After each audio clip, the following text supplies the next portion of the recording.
Dancers in Sault Ste. Marie are getting the chance to train with some of the best in their industry from across North America at the competitive dance summer workshops being offered at Studio Dance Arts.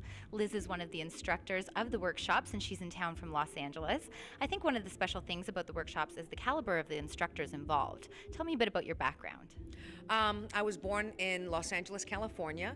Actually, I'm a second-generation dancer. My mom was a prima ballerina in the National Ballet of Cuba.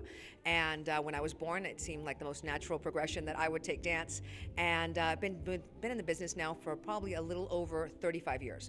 And what classes are you teaching here during these workshops?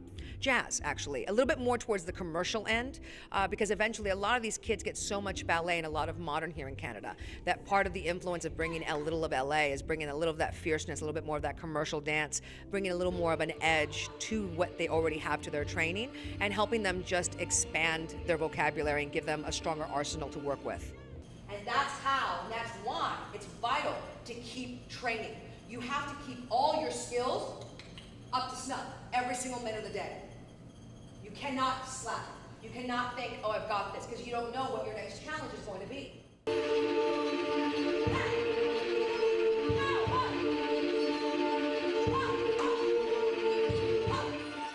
The kids here are hungry. You can see there's an absolute desire and want to get better, and when you talk to them, they're responsive. They're not shut off. And to me, in my world, that's the best thing you could ever ask. So I love working with the kids here, and they have great ballet background. They're solid. They just want to see what more they can do. Why do you think workshops like this are so important for young dancers?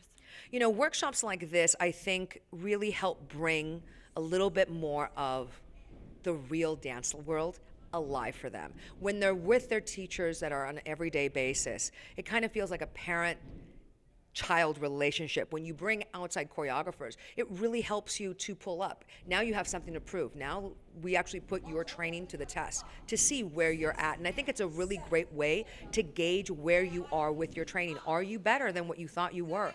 Were you adaptable to the work that was being handed to you? Are you able to support everything that you've been doing thus far in the classroom? And I think that's probably one of the most vital things about bringing outside teachers to the studios, because it really helps them pull up. It gives them a reason to show off. T is one of the dancers that's participating in the workshops. What have you been learning so far from these classes? It's hard to just choose one thing that we're learning because there's just so much from every teacher. Every teacher brings something different and new, and it's an amazing experience. And what's it like to learn from some of the best in the industry, really? Well, they're the best, so it feels amazing that they came all the way here to Sault Ste. Marie just to teach us. Like, it gives our studio some excellent learning experiences. It's a lot different to learn from teachers that are from different places instead of just in a SUE, because they bring different experiences and they have different backgrounds, teach you different things about learning in dance and professionalism and what you can do with it if you want to have a job or something like that. And what's your favorite class that you've taken so far? I like them all. I don't think I could pick a favorite. Every year when we do it, it's different, so I have different teachers. So every year it's just exciting to learn new stuff. These workshops not only give local dancers a chance to learn from the best, but also the skills they need to compete on an international stage. Reporting for Shaw TV, I'm Jasmine Pozo.